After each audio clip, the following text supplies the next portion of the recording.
বন্ধুরা, আবার একটা নতুন ব্লগ নিয়ে তোমাদের সামনে হাজির হলাম। আজকে আমরা চলে এসেছি রাজপুর বিপত্তারিণী চণ্ডীবাড়ি মন্দির। সময়টা একটু দেরি হয়ে গেছে, কারণ আমরা পৌঁছাতে একটু দেরি হয়ে গেছে, সেই জন্য মন্দির বন্ধ হয়ে গেছিলো। তাই জন্য এখন ঘড়িতে বাজে দুপুর 2:30, আমরা মন্দিরে ইন করছি। তা তোমাদের এই সামনের গেট থেকে সমস্ত কিছু দেখাবো, ভিডিওর সাথে জুড়ে থাকবো। এখন আমরা প্রবেশ করছি বিপত্তারিণী চণ্ডীবাড়ি মন্দির, যেটা অবস্থিত রাজপুরে। এখানে আপনারা আসবেন কিভাবে? যারা কলকাতার দিক থেকে আসবেন, রাজপুর বাজারে নেমে বাম দিক থেকে রিক্সা স্ট্যান্ডের পাশ থেকে একটি রাস্তা চলে যাচ্ছে, সেই রাস্তা দিয়ে আপনারা চলে আসতে পারেন। পায়ে হেঁটে সময় লাগবে 5 মিনিট। এছাড়া আপনারা রিক্সা স্ট্যান্ড থেকে টোটো বা রিক্সাও পেয়ে যাবেন।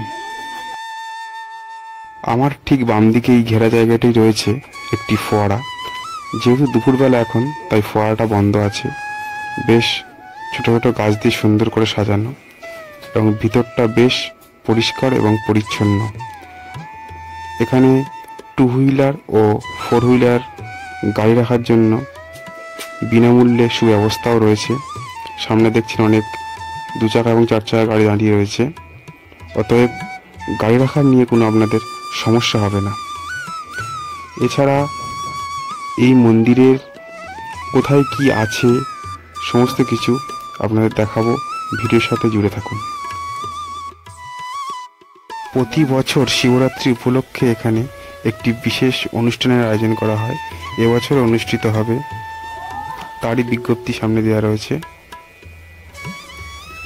এই মন্দিরটা অনেকটা জায়গা নিয়েই গড়ে উঠেছে, এবং চারিপাশের পরিবেশটাও বেশ শান্ত। আপনারা দেখে নিশ্চয়ই বুঝতে পারছেন।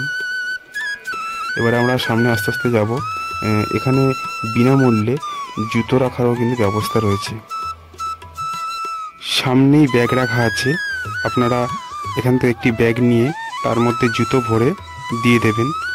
ও এখান থেকে একটি টোকেন দেবে, সেটি আবার দেখালেই আপনাদের জুতো ফেরত দিয়ে দেবে। এখানে জুতো রাখার জন্য কোনো রকম টাকা পয়সা লাগবে না। এবার আমরা সামনের দিকে যাব। এখানে জলের কল আছে, এখান থেকে হাত পা ধুয়ে নেবো ভালো করে। এছাড়া এখানে পানীয় জলও পেয়ে যাবেন, পাশেই রয়েছে। আর এই দিকটা রয়েছে লেডিস এবং জেন্টস টয়লেট। আমরা এখান থেকে মুখ হাত ধুয়ে নেওয়ার পর সোজা চলে এলাম। এখানে আয়নাও রয়েছে সামনে। না, এখানে যে ধূপগুলো রয়েছে, এখান থেকে আপনারা কপালের টিপ কিন্তু পরে নিতে পারেন। এছাড়া পুজোতে ব্যবহৃত নানা রকম সামগ্রী, যেমন ধূপ, বাতি ও লাল রঙের যে সমস্ত কাপড়, মানে গাড়িতে পূজার জন্য ইউজ করা হয়, সমস্ত কিছু এখানে পাওয়া যাচ্ছে। একদম ঠিক প্রবেশের ডান দিকেই দোকানটা। মন্দির খোলা থাকে, তাই তো? প্রতিদিনই খোলা থাকে। আচ্ছা, আর টাইমটা যদি একটু বলেন খুব ভালো হয়। সকাল 6টা থেকে 11টা। সকাল 6টা থেকে 11টা, আর বিকেলে 2:30 থেকে 5:30। 2:30 থেকে 5:30। আর 4:30 আরতি। 4:30টার সময় প্রতিদিন মায়ের আরতি হয়। আর এখন 4:30 আরতি হচ্ছে। আচ্ছা। আর শিবরাত্রির পর 5টায় আরতি। শিবরাত্রি থেকে একটু চেঞ্জ হবে টাইমিং, 5টা থেকে আরতি হবে। মন্দিরের প্রবেশের পথ। আমাদের টোটালি পূজার জিনিসপত্র সব নেওয়া হয়ে গেছে। এবারে আস্তে আস্তে মায়ের মন্দিরের দিকে যাচ্ছি। এবং এখানে বিভিন্ন ধরনের জিনিসপত্র, মানে পূজার জিনিসপত্র এখানে পাওয়া যায়। শাড়ি থেকে আরম্ভ করে বিভিন্ন ধরনের জিনিসপত্র এখানে পাওয়া যাচ্ছে।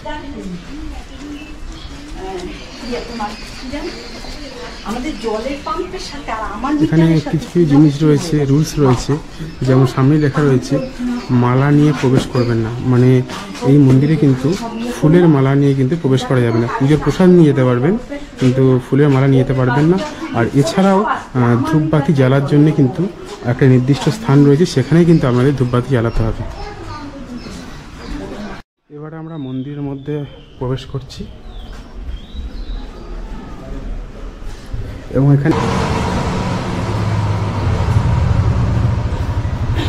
এবং ভিতরটা আপনাদের পুরো সম্পূর্ণরূপে দেখায়।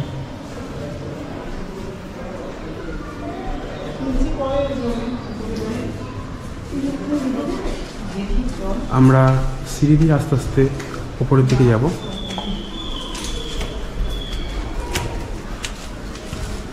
সাধারণত সকালের দিকে বেশি মানুষজন এখানে আসে।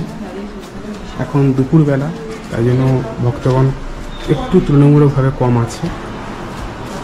এখান থেকে দর্শন করে নিলাম মায়ের সেই মূর্তি। খুবই জাগ্রত এই মন্দির। দুপুরবেলা তবুও কিন্তু অনেক মানুষজন এখানে এসেছে মায়ের কাছে পুজো দিতে।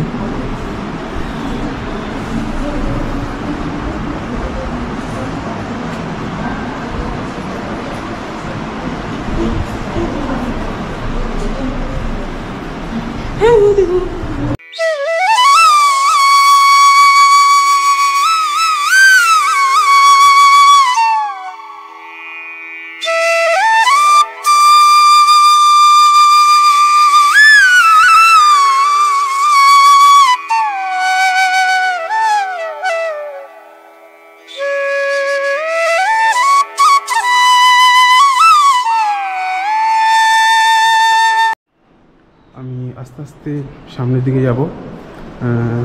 বেশ শান্তি ও নীরবতা রয়েছে চারিদিকটা, মানে আপনারা নিশ্চয়ই দেখে বুঝতে পারছেন। সামনেই রয়েছে মা দুর্গার একটি মূর্তি।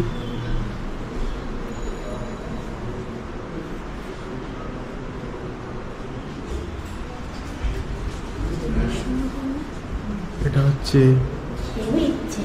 বিষ্ণুর একটি অবতার, নৃসিংহদেব।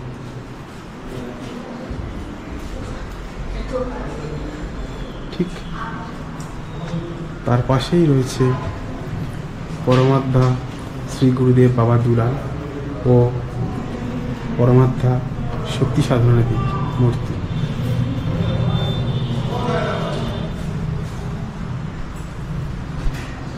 এছাড়া এখানে বিভিন্ন মুনি ঋষিদের মূর্তি রয়েছে এখানে।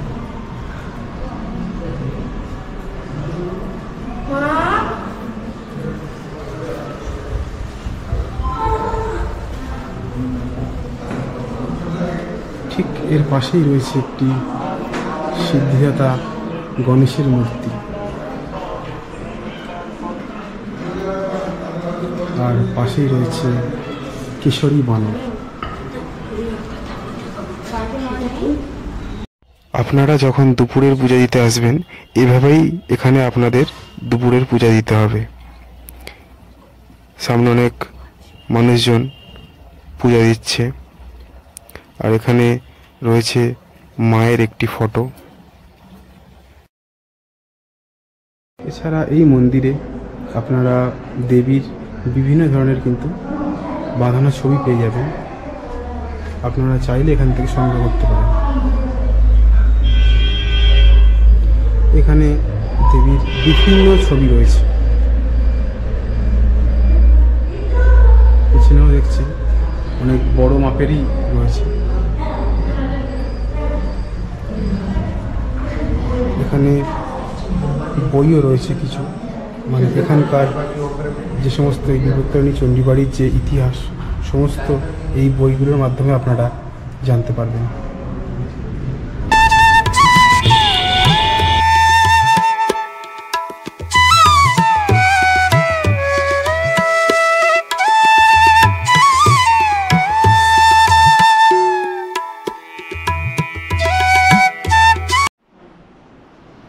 গুরুদেব ও গুরুমাতার ব্যবহৃত বিভিন্ন দ্রব্যর সংগ্রহশালা এটা।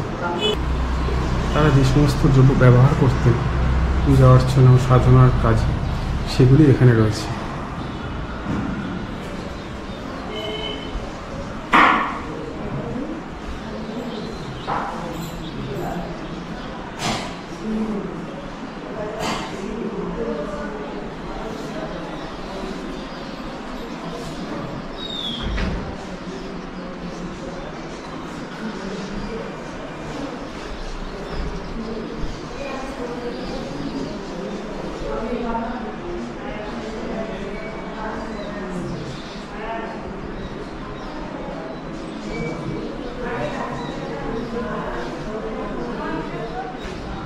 এই সেই চেয়ার যাতে বসে বাবা দুলাল ব্রতপাতা পাঠ করতেন। তাদের ব্যবহৃত প্রতিটা জিনিস এখানে সংরক্ষিত করা আছে।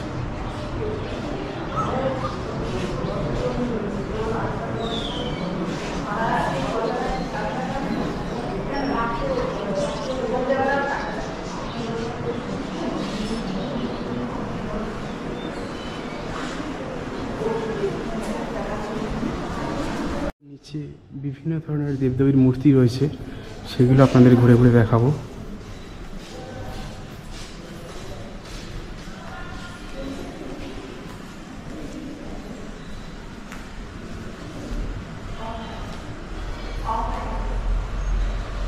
এখানে রয়েছে একটি গৌরনিতায়ের মূর্তি, ঠিক তার পাশেই রয়েছে লক্ষ্মীনারায়ণের একটি মূর্তি।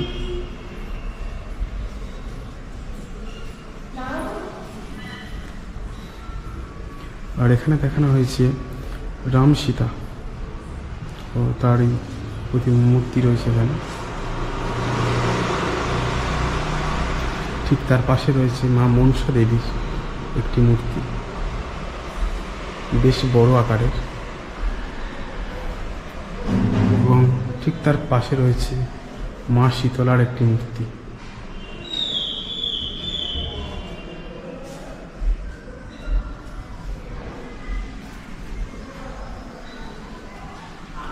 এই মন্দির চত্বরটায় বেশ শান্তি ও সর্বদা নীরবতা রয়েছে।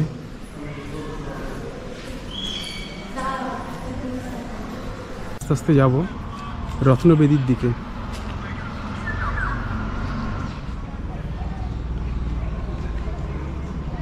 এটাই সেই রত্নবেদী যেখানে বাবা দুলাল তার সাধনা কার্য সম্পূর্ণ করেছিলেন এবং সিদ্ধি লাভ করেছিলেন। আর এই সামনেই রয়েছে একটি ঘাট। আপনারা সবসময় চেষ্টা করবেন সকালের দিকে পুজো দিতে আসার, কারণ সকালে নিত্য পুজো ও পুষ্পাঞ্জলি দেওয়ার ব্যবস্থা আছে, কিন্তু দুপুরের পূজাতে পুষ্পাঞ্জলি দেওয়ার ব্যবস্থা নেই। তাই শনি ও মঙ্গলবার দেখে এলে খুব ভালো হয়। এমনি প্রতিদিন মন্দির খোলা থাকে, তবে শনি ও মঙ্গলবারে বেশি মানুষজন এখানে আসেন। এই সেই রত্নবেদী। এখানে আপনারা যে ফুলের মালা কিনবেন সেগুলো এখানেই অর্পণ করবেন এবং যে ধূপ মোমবাতি এখানেই জ্বালাবেন। সামনে দেখছেন অনেক ভক্তগণ ধূপ মোমবাতি জ্বালিয়ে গেছে।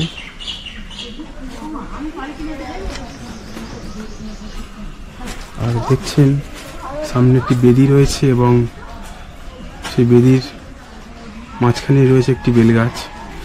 এটাই তার সাধনাস্থল ছিল, যেখানে বাবা দুলাল বসে সাধনা করতেন এবং তিনি এখানে সিদ্ধিলাভও করেছিলেন।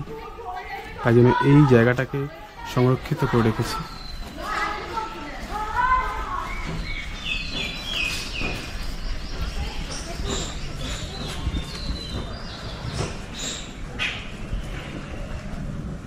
যে সমস্ত ভক্তরা এই মন্দিরে পুজো দিতে আসেন প্রত্যেকেই ধূপ ও বাতি এখানে জ্বালান ও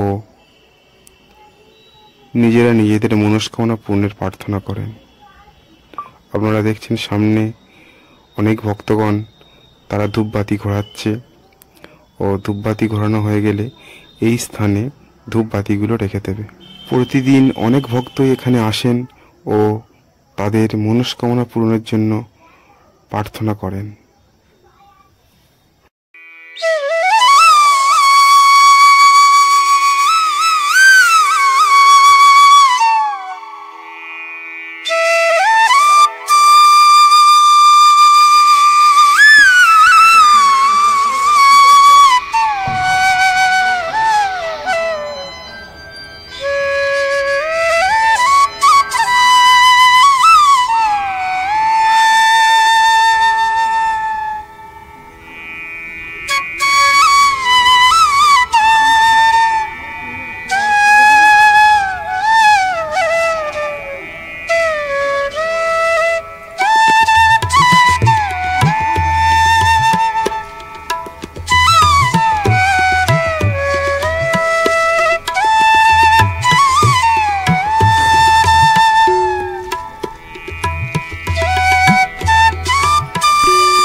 বন্ধুরা, আমাদের পূজা দেওয়া সম্পূর্ণ কমপ্লিট হয়ে গেছে। এবার আস্তে আস্তে আমরা বাড়ির দিকে রওনা দেবো। তা খুবই ভালো লাগলো, জায়গা এবং পরিবেশটা খুবই সুন্দর। আজকের ভিডিও আমি এখানেই শেষ করছি। যদি ভিডিওটা ভালো লাগে থাকে লাইক করবেন, চ্যানেলটা সাবস্ক্রাইব করে দেবেন। দেখা হচ্ছে নেক্সট কোনো ভিডিওতে। বাই।